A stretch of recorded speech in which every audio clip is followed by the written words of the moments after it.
This Torah class is brought to you by TorahAnytime.com.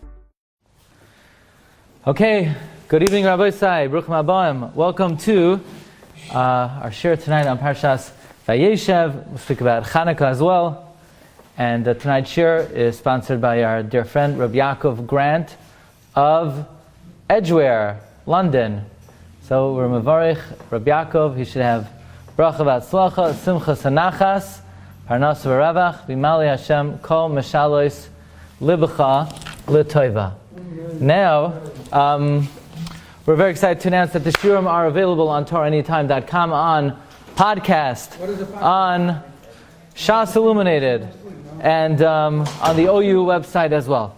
Now, we're going to focus on the following little episode in the Parsha. We spoke out in Mahalach on Monday, and we're going to pursue and try to uncover and discover a new aspect and a new element of Parshas Vayeishev. Now, Parshas Vayeishev seems to be somewhat of a streamlined story. You have a man by the name of Joseph, and his father makes him the Technicolor dream coat. He makes him the Ksenes Passim, and Yosef is the envy of his brothers, and they hate him, and they tell him as much. And Rashi says that's to their credit, because if you don't like someone, you should tell them. Don't keep it buried inside. And they want to kill him, and then they decide to do him a favor. They're going to throw him into a pit of snakes and scorpions. And it says, the habar reik ein bo imayim, but the next trop is a zarka. Zarka is like a snake. That's how you know there are snakes inside. And Yosef, they decide they're going to sell him to Yishmaelim, to Midyanim, to Soicharim, and they're carrying beautiful scented things. And then if I was writing the story, I would continue. So Joseph goes down to Mitzrayim, and he's successful.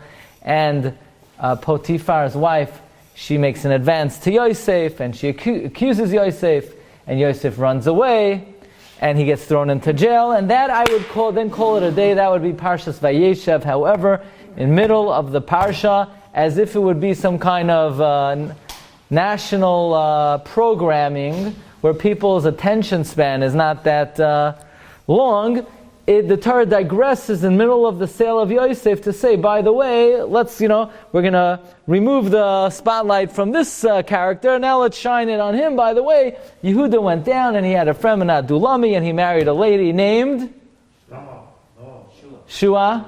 Good. Shua.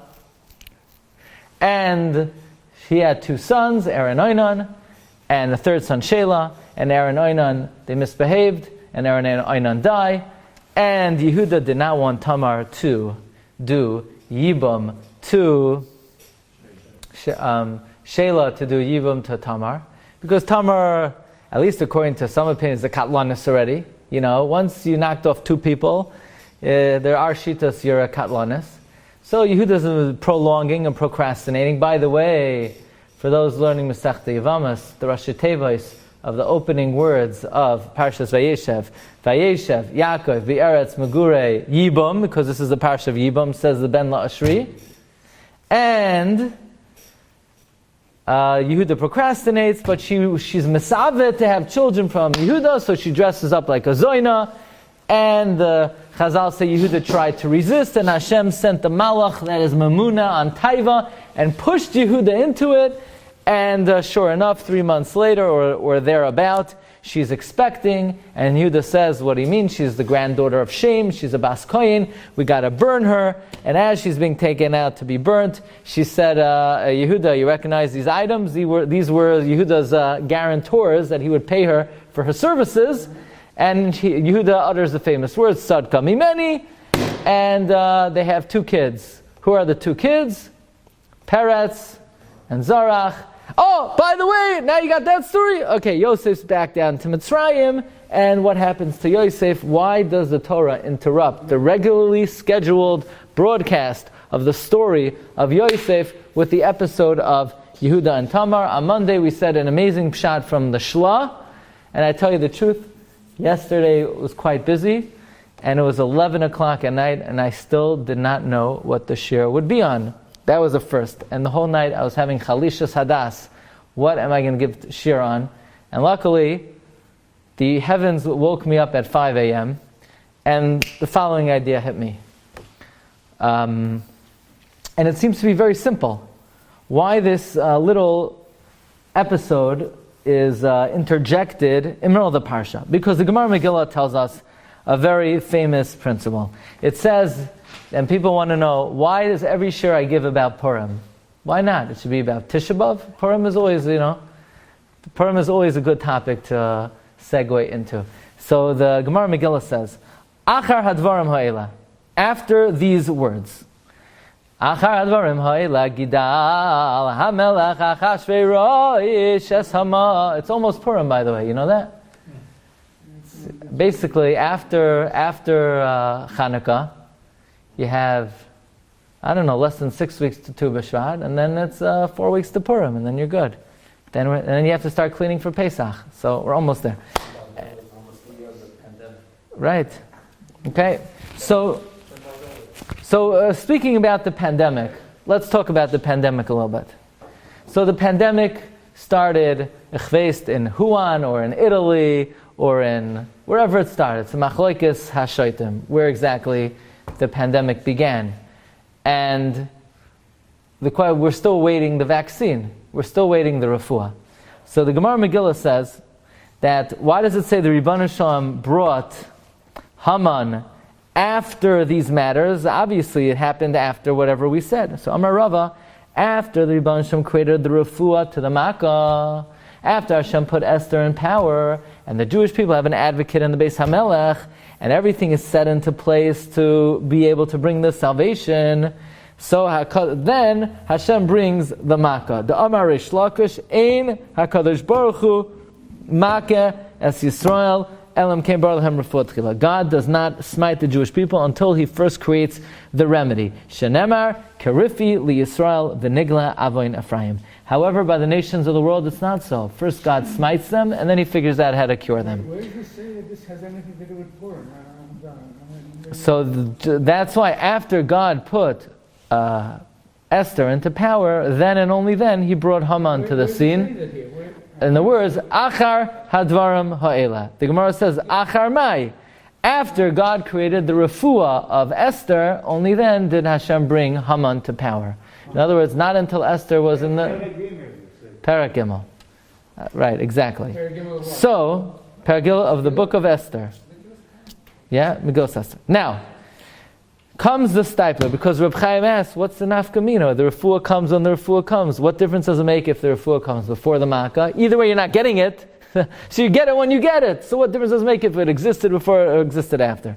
So the stipler Gaon deals with this question, and he says that the main ramification of this concept, that Hashem brings refuah to the makkah, is a person's psychological wherewithal to be able to deal with the challenge. Why? Because for the most part, what makes a challenge in life difficult, whether it's health, whether it's finances, whether it's family, whether it's personal, is a feeling of hopelessness that this problem, there is no way out. There's certain things in life that there's no way out of the problem. I'm never going to get. I'm never going to be cured. I'm never going to be helped. I'm never going to be secure. I'm never shidduchim, chinuch, whatever it is. However, that leads to what we call a 4-letter word, which we don't like to say. It's called yush. Person feels despondent, helplessness, and then you're deflated and you lose energy because you think in this area in life it is hopeless. However, when we recognize that for a yid, there's no such thing as a hopeless situation, because every problem, the refuah was already created before God brought the problem to be. The refuah always existed to begin with. The remedy was created. The solution was created. Just Hashem doesn't allow us to see it yet, or to access it, or to recognize. So what we need to do is, we need to pray, we need to learn Torah, do mitzvahs, and be mitzapeh that's Yeshua's Hashem keherafayin. Why? Because Yeshua is already there. We just have to be zoicha to see it. Case in point is on the back of the Rav Meir Baal Hanes Tzedakah Pushkas. They quote this pasuk, but it's not really what the pasuk says. You know the episode? Sarah tells Abraham, get your kid out of the house. And Abraham was very upset about that. So Abraham has no choice. He has to listen to his wife.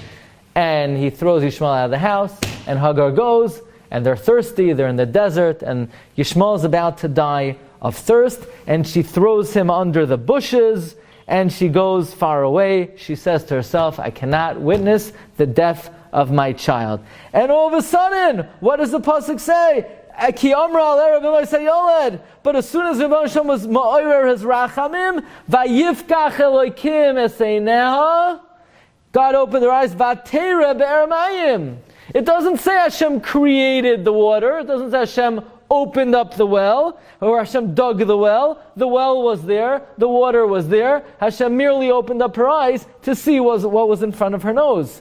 So we see that when God brings a problem, the solution is there. It may be staring you in the face, you just have to be zoichet to uncover your eyes and see it. Says the Holy Stipler, in every challenge, mevucha, Reb Shmuel, mazeh mevucha b'ivrit.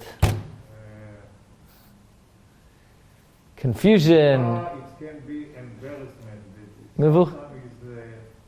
I think mevucha is trapped. It's coming from the Nava. wall is backing. So I mean, somebody doesn't know what's going on. He's trapped. He's hopeless, right? Ubilbulim.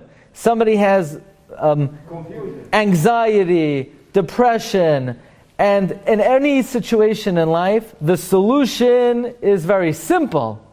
But so long as we're not zoicha to see it, it seems hopeless. It seems very difficult.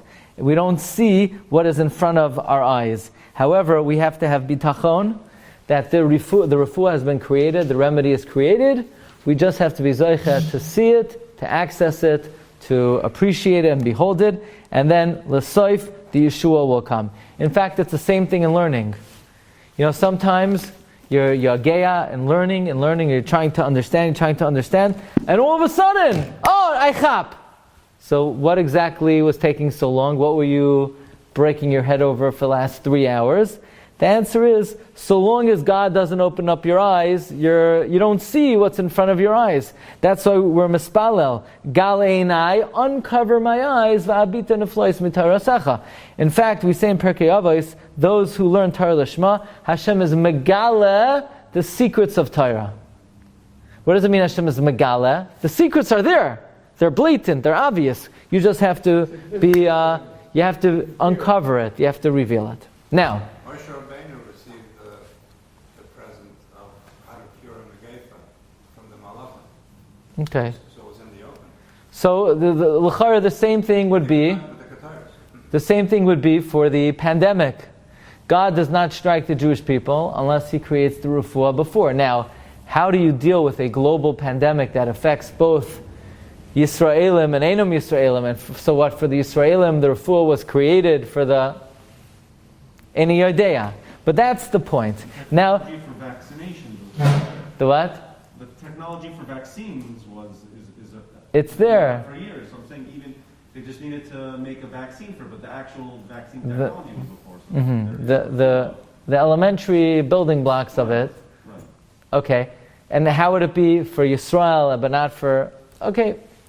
So using this formula, that whenever Hashem brings a makkah, He always brings the refuah first. Let's apply this to one of the biggest makkos the Jewish people ever received, namely the descent to Egypt. We know Mitzrayim was a rough and tough place. We were there for 210 years. We sunk to the 49th level of Tumah. Nobody ever escaped Egypt. Nobody ever got out. Nobody ever broke out of the land was Sagor Mesugaras. It was sealed with kishuf. So if God is sending us there, He must have created the way out before we got there. Now, how did we get out of Egypt? Because we were trapped by the sea. So the pasuk says, Hayam Ra'a Vayanas. The sea saw and fled. What did the sea see? The sea saw Aroiner Shel Yosef, the Yalkut Shemani says in number 4. Why, when the sea saw Aroiner Shel Yosef, did the sea split? Because what happened when she grabbed Yosef's begadim? Yosef, Vayanas, he fled. So God, the Jewish people show the arayin of Yosef to the sea. The sea saw that Yosef fled, so the sea flees. So there's no wonder then. Before God sends the Jewish people down to Egypt, He has to create the refuah. So what does He do? He sends Yosef down to Mitzrayim, because Yosef is the key to get out. So before even the Jewish people go down to Mitzrayim, God prepares the refuah, namely Yosef. Yosef, look, I can't even send you down until we figure out how we're going to get you out. How are we going to get them out? Through Yosef. So Hashem says, Yosef, you would think you should go down after them because you're going to get them out. No, you have to go down before them because the refuah has to come before the makkah. But watch this. How does Yosef get them out? He has a challenge. What's the challenge? She grabs onto him and he has to flee. So Yosef's probably thinking, I don't understand. My world is coming crashing down. I'm kidnapped from my family. I'm away from my father, my Rabbi, my beloved father who loves me. And now I go down to Mitzrayim, and the first thing I get there is I'm accused of immorality. And Hashem's looking down from Shemayim. No, Yosef, I'm not trying to harm you. I'm gifting you this opportunity to run away from Eshes Beit Tifera, because this is the way. I can't even bring Klal Yisrael down yet until you're tempted by her and you run away. So now they have a way to get out, so now I can bring them down. Okay, so we're going to use that analogy as a way to put in perspective everything that's going to happen even before the Jewish people come down to Mitzrayim. So in next week's Parsha, Parshas Miketz, Ya'aseh Faroi v'yafked pekidim al ha'aretz v'chimesh es eretz Mitzrayim b'sheva shnei hasava. Paro should appoint and make officers on the land, v'chimesh es eretz Mitzrayim, and divvy up, prepare the land of Egypt. So I've said over this chidah, I would say at least a dozen or two times in the shiurim over the years. I never said it over this way, and I want to add one very important nekuda. First of all, the chidah famously says that the chimesh is a Rashi Tevos. Namely, what's the Rashi Tevos? Yosef HaTzadik knew the destiny of the Jewish people, that eventually we would have to come out of Egypt, and we would have to book early. How many years were we supposed to be in Mitzrayim? 430 years. How many years did we do service of intense labor in Mitzrayim? 86. Which is what percent of 430? 1/5. V'chimesh. Yosef knew he would have to get out after 1/5. Now, how would we get out after 1/5? If somehow we could... Look, the 86 years were very bitter. They were very intense. If God would reckon those 86 years of intense labor as if we did 430 years, within 86 years we could get out early. Meaning we were supposed to work reasonably over 430. They brutalized us for 86 years and we got out early. Now, says the Chidah, if someone is supposed to do a certain amount of time, and they do that time, but they work very, very intensely, would the master reckon the intensity of the labor and say, well, you worked very hard, so we're going to let you out early? No, not if the master is a slave master and the worker is a slave. The slave master says, good, work even harder. What does the slave master care?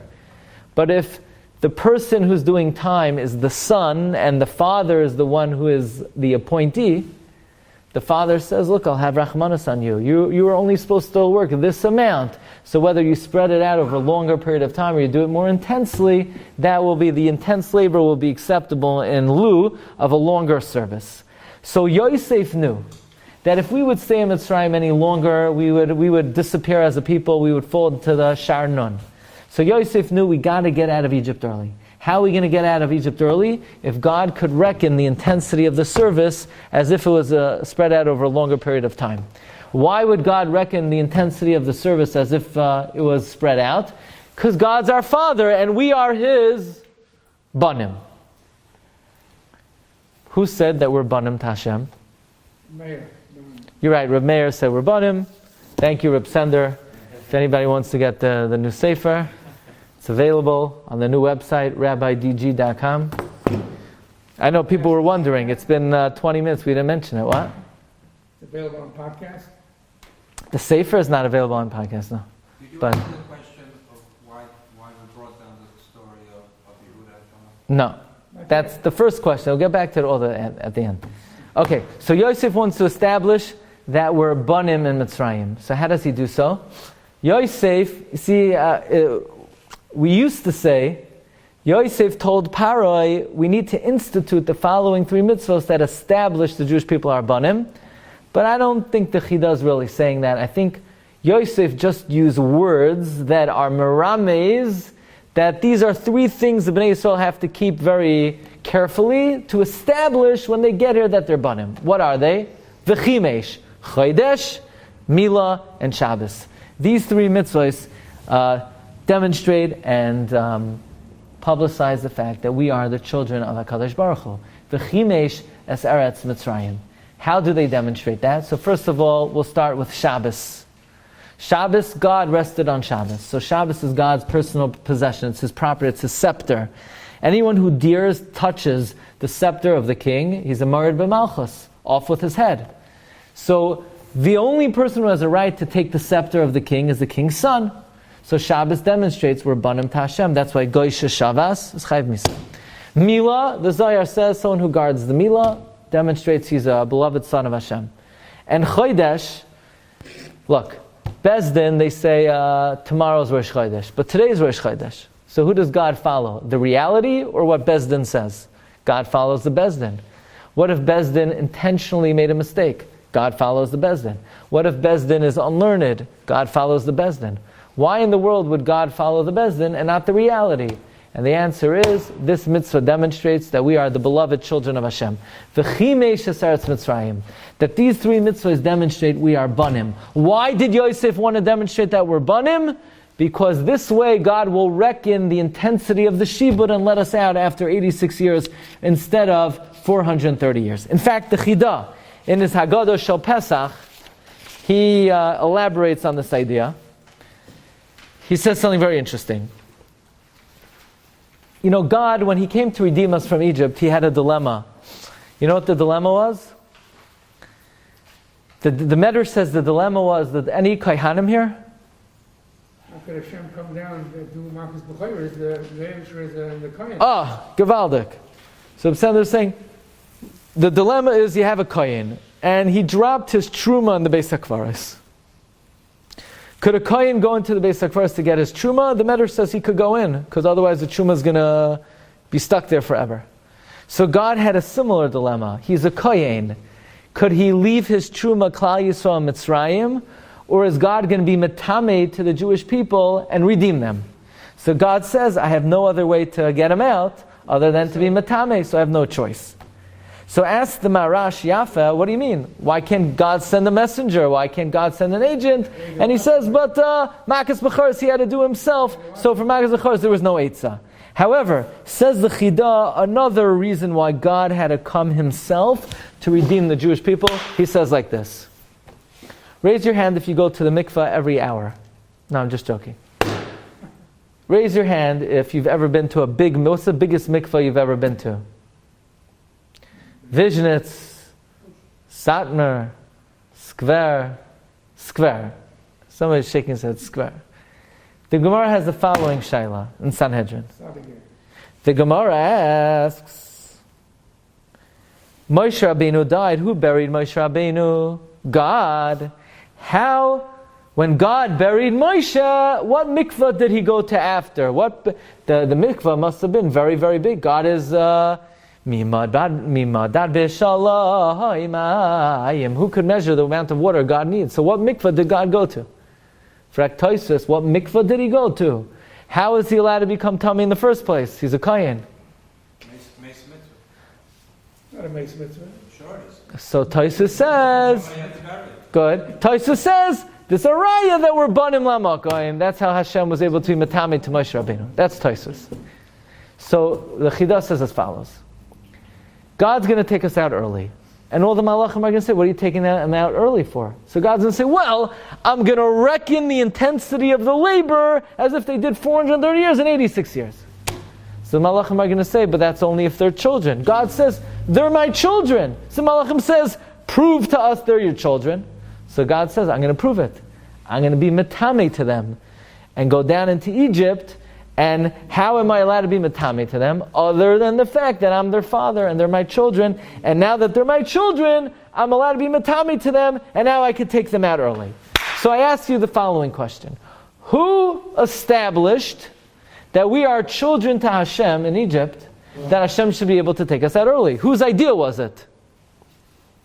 Yosef. When did Yosef have this idea? He said, "V'chimeishes eretz Mitzrayim, chodesh Milan Shabbos." When did Yosef have this idea? After the Jewish people were there already? No. The whole concept of Yosef was to preempt the descent of the Jewish people, and as the Chidah says, Yosef created the refuah before the Makkah. But our Shiur is not about Yosef. Our Shiur now is about the Ribono Shel Olam. From the vantage point of the Ribono Shel Olam, the Ribono Shel Olam prepared for Klal Yisrael a Yosef who would establish Chodesh, Mila, and Shabbos to make sure that we have a Din Banim, so that even before we come down to Egypt, the pieces are already in place that God could redeem us before the time. So think how Hashem's orchestrating it. We're not even there yet. For Hashem to be worried about how's He going to get us out. But He already paved the way and calculated how He could take us out early by sending Yosef down and establishing Chodesh Milan Shabbos before we went down to create the refuah before the Makkah. So let's talk about the story of Yehuda and Tamar. Because when of this now we're going to, how do we get to Yehuda and Tamar? Middle of you'll see. Yosef and Mitzrayim. Hang on to your socks. You'll see. When Klal Yisrael go down to Egypt, there's a very fundamental question in Jewish thought. And we've discussed this many times. And that is, we always say, there are 4 exiles in Jewish history. This was something predicted from the very beginning of creation. V'haaretz ha'soyu, v'avoyu, v'choshech al pnei sahaim. Or how many rivers in Gan Eden? 4 rivers. And how many kings war against the 5 kings? 4 kings. Everything in Bereshis is all about the 4 exiles. What are they? Babylon, Persia, Greece, and New York. Yeah, Edom. Golus Edom. Yomim Rabin. Golus Edom. So the question is, and excuse me, what happened to the most important Golus of all? What happened to Egypt? Egypt is not a Golus. Why isn't Mitzrayim on the list? It wasn't harsh enough? It wasn't intense enough? So the Arizal writes that the 4 Golusim correspond to, and we're going to try to explain this, the 4 letters of God's name. Yud, K, Vav, K. But there's a part of God's name which is overarching and the most sanctified of the whole Shem, which is the Kutzai Shel Yud, and that is Keneged Mitzrayim. In other words, Mitzrayim, in a way, and this is how the Bnei Yissaschar explains in number 12, is the shoyresh of all the Golusim. The root of all Golus is Mitzrayim. Mitzrayim incorporates, in the way the Bnei Yissaschar explains it, each Golus attaches us to a different dimension of God's name. Bavel attaches us to the Yud, and Madai to the Hey, and Yavan to the Vav, and Edom to the Hey. And Mitzrayim allows us to comprehend the Kutzah Shel Yud. Yeah? I'll just share with you an interesting dimension to this, an interesting part of this. We were supposed to be in Egypt how many years? 430. How many did we do? How many years of service did we have? 86. So how many are we missing? 430 minus 86. Any accountants here? Aspiring accountants, expiring accountants. What's 430 minus 86? Actually, 430 is from Greece better. From the birth, from Brisbane of Sarim. So it should be only 400. We're supposed to be 430 years. We were there 86. We're left with Shmad. When the Gemara says it's a Shas HaShmad, that means we left after 86 years. We owe 344. So whenever there's a Gezerah of the Goyim, it's to make up time from when we had to be in Mitzrayim. That's why a Gezerah of the Goyim is called Shas Shmad. Shmad with 344. We owe 344 years. Who took us out of 344?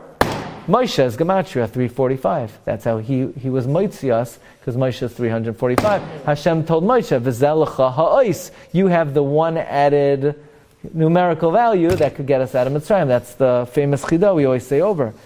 So really there are 4 Golusim and one overarching Golus, which is Koilel, all the Golusim. And if things would have been right, we would have done all 5 in Egypt, and then we would have gone straight into Israel, and we would have gone straight to the Holy Land, and we never would have had to come to Cedarhurst, Woodmere, or even Los Angeles.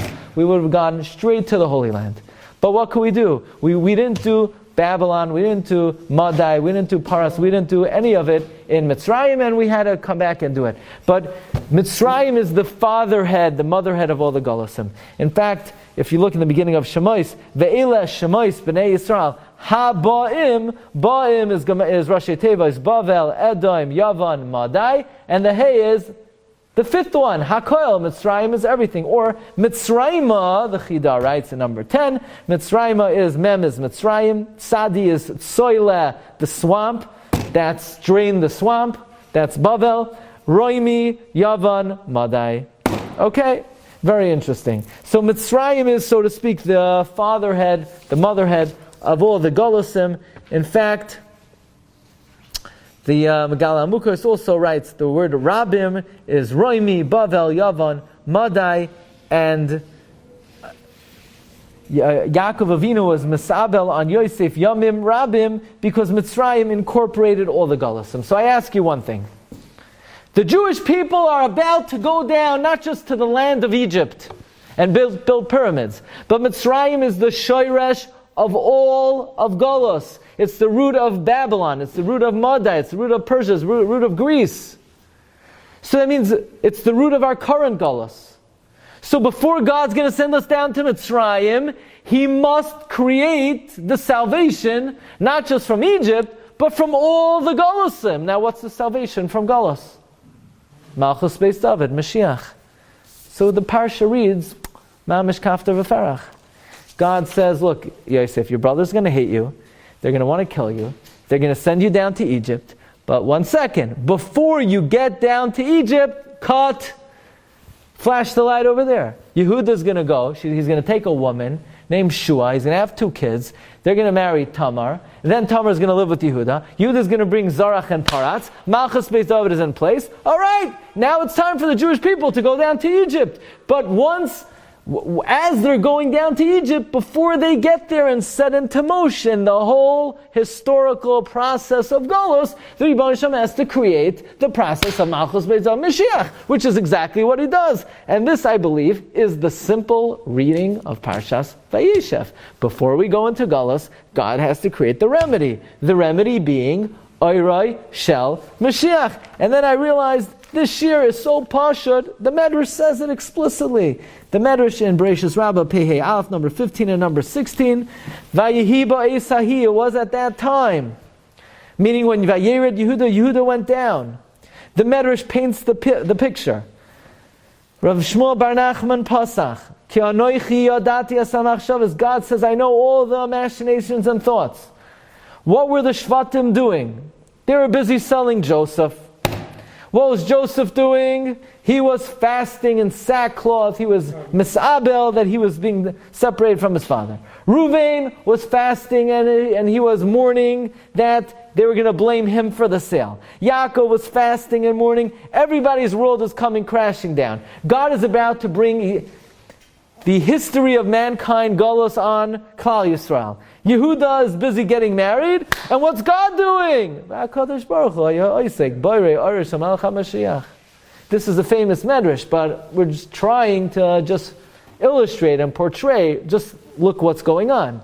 Yes, God is beginning the historic process of the Dalet Golusim, and before He does so, God says, first of all, Mitzrayim, before you even go down to Mitzrayim, I'm going to send Yosef. Yosef is the key to get out. And I'm going to give him the zechus to get out. As soon as he gets there, he's going to run away from Eshes Potiphar, so the Yam could run away from Aaron Shal Yosef. And he's going to be V'chimesh at Mitzrayim.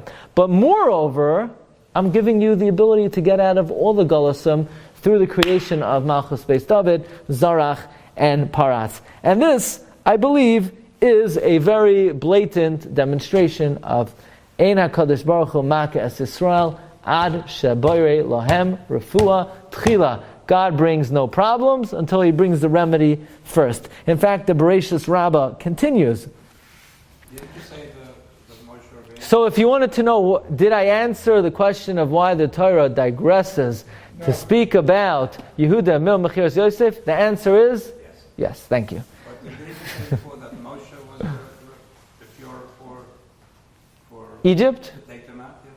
Because he's 345. So we needed to create Moshe Rabbeinu, you're saying? Yeah, he was the cure. Okay. But we needed Yosef. Okay. So, look, there's an interesting Orach Chaim HaKadosh in Parshas Vayechi. Orach Chaim HaKadosh says, who is going to be the Mashiach? And the Orach Chaim HaKadosh says, Moshe Rabbeinu. And says the Orach Chaim, we know he has to come from Malchus Beis David. He says it's not a question. Moshe comes from Malchus Beis David. Moshe comes from Levi. How does he come from Malchus? He said Moshe is Koilel all of Klal Yisrael. So somehow there is a connection between Moshe Rabbeinu and the Malchus Beis David. But look in the Vayeishev Rabbah number 18. Vayeishev Rabbah says, at that time, Vayered Yehuda descended, B'terem Tachil Yalada. This is a fruition of before you even have birth pangs, you give birth. Before Paroi was even born, who is the Meshabed Orishain, God says, I already created the Goyal Ha'achrain. But the way we're saying it is before any of the process of Golus even began, which is the source of all the Daled Golusim, Hashem already brought the final solution. Interestingly, the Medrash Tanchuma says that anything that ever occurred to Yosef HaTzadik occurred to Tzion. How's that?